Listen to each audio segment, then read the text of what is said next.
What's up, everybody? It's DJ Jer here with Shop Time, and going to walk through the Chauvet DJ Intimidator 475Z, 375Z, and the hybrid 140. The couple things that I want to point out is obviously the brightness on these. The brightness on the 475 is a 250 watt LED, the 375 is a 150 watt LED, and the hybrid is a 140 watt discharge lamp. And the difference is the LED is going to be a lot more efficient, and it's also going to react a lot better when you're using strobe rates and those type of things, where the hybrid is actually using a shutter to go over the lamp to create a strobe effect. So you're going to see quick reaction with the LEDs. You're going to see a little bit of a delayed reaction or a not so consistent reaction with the hybrid using the shutter on the actual beam itself.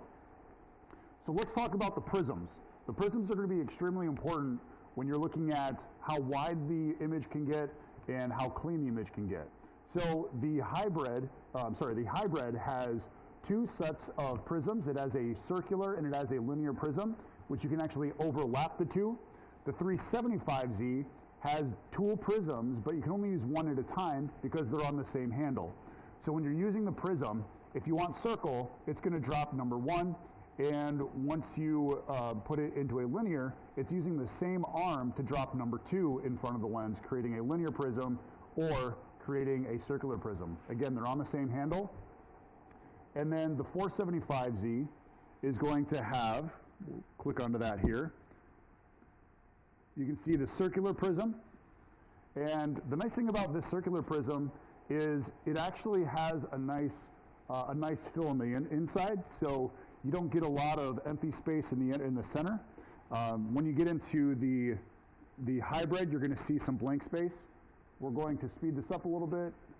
And now, moving that same exact slider, just like the 375Z, you are using a linear prism, so you can only use one of the two at the same time, or one of the two at one time.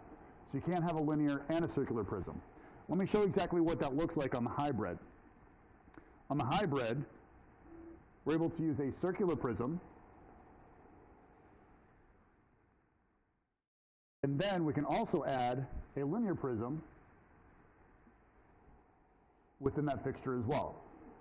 So just to show you what the linear prism looks like, we're going to take this off, and that's going to be your linear prism. So when you overlap them, you can actually do some really cool things overlapping them. We're going to use a circular prism.